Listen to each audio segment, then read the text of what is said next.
Hello everybody, welcome back to the channel. This is Josh from The Word Ignited, and today I've just got something quick to share with you that I hope will encourage you as much as it did me.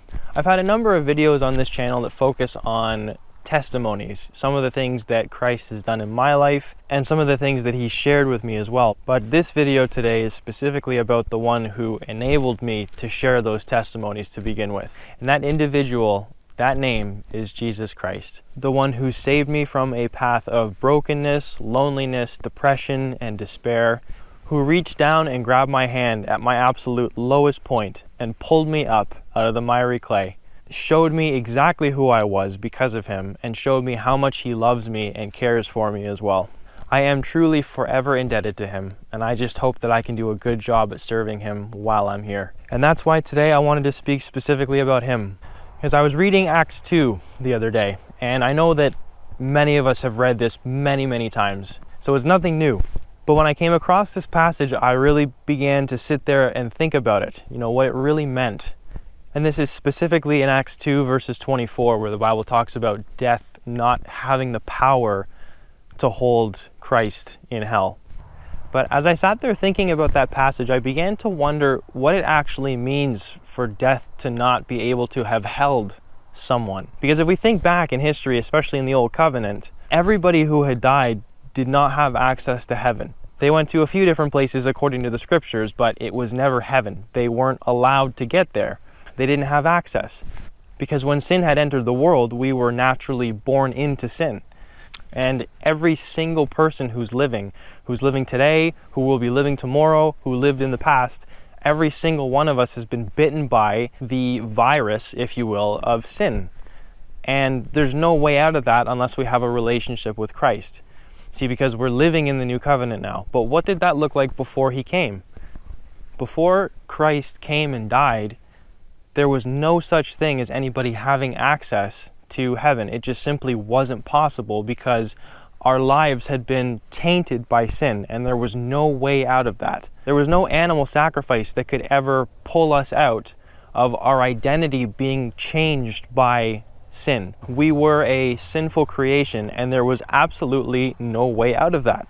It didn't matter how many sacrifices we performed back then. There was no way to cure us of the disease of having been born into sin. That was the point of Jesus coming and doing what he did, being the ultimate sacrifice and allowing our very identity, our very nature to be changed back into what God had initially intended, allowing his Holy Spirit to dwell within us so that we can be perfected and so that we can have a proper covenant, a proper relationship with the Father through what Christ has done. It's an incredible story.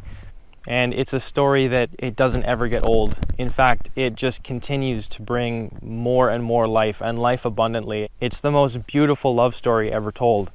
And that's why living a life with Christ is so appealing. It's so attractive because he's there with you all the time, giving you hope, giving you joy, comforting you, loving you, showing you who you really are because of him, and being with you every step of the way.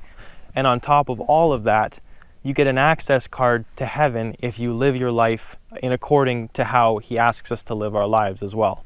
But I wanted to specifically get into what it might have been like when he was crucified and when he was sent to Hades after he died. Because according to the scriptures, especially if that person wasn't walking with God in the Old Testament, they were sent straight to Hades when they died. There was no other option for them.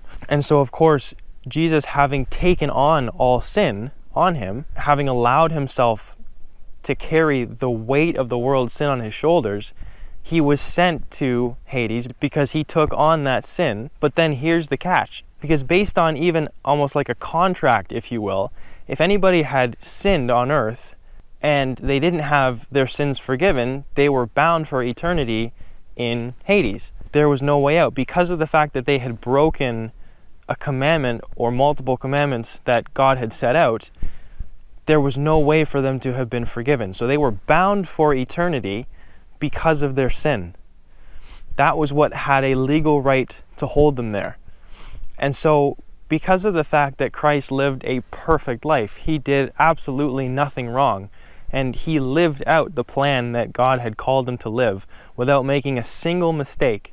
doing this for us and being the ultimate sacrifice for us, taking every sin upon himself, he was sent to Hades. But because of the fact that there was no wrong in him, there was no way for death to actually hold him in Hades. So I want you to wrap your mind around that. He gets sent there and he begins to make a mockery of them because of the fact that there was no way for him to be legally bound in that place.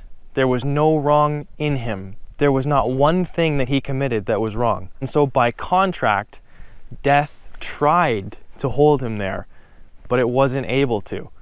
And so I'm just thinking about how incredible that is to picture that happening, to see him descending into hell. And I'm sure all of hell was rejoicing at this. They killed the Son of God.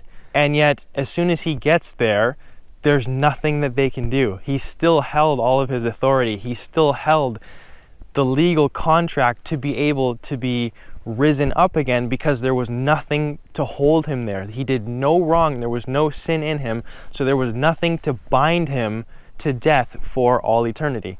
And therefore, he was loosed from the grave. He was risen again, and he's now alive and sitting at the right hand of the Father with the keys to hell in his hands. And I just think it's such an incredible story. So for me, when I pictured that, I'm just thinking, like, this is incredible. This is the God who I serve. And he's alive and he's well. Every other religion has a prophet or some kind of leader or whatever. They're all dead. My God, my Jesus, has been risen again. He's alive today. He was alive yesterday. He's alive tomorrow. He's alive forevermore. And he wants to change your life if you let him. He wants to show you how much he cares for you. He wants to show you how much he did for you. As I mentioned before, taking the weight of every single sin committed on this earth upon himself, so that you might be able to be made whole, so that you might be able to be forgiven and set free, and to know how much he loves you and cares for you. That God would give everything, absolutely everything, to be able to have a proper relationship with you. And because of the fact that death could not hold Jesus when he was there, and because of the fact that the same Spirit that was in him is now in us, if we've accepted him, that means that death can't hold us either, if we live a life according to how he wants us to live it. And so for me, this was incredibly inspiring, encouraging, and it was just one more element for me to show me again how much God actually loves me, how much he loves me, how much he loves you, and how much he wants to continue showing you how much he cares for you. God bless you guys. Thank you for listening, and I'll see you again soon.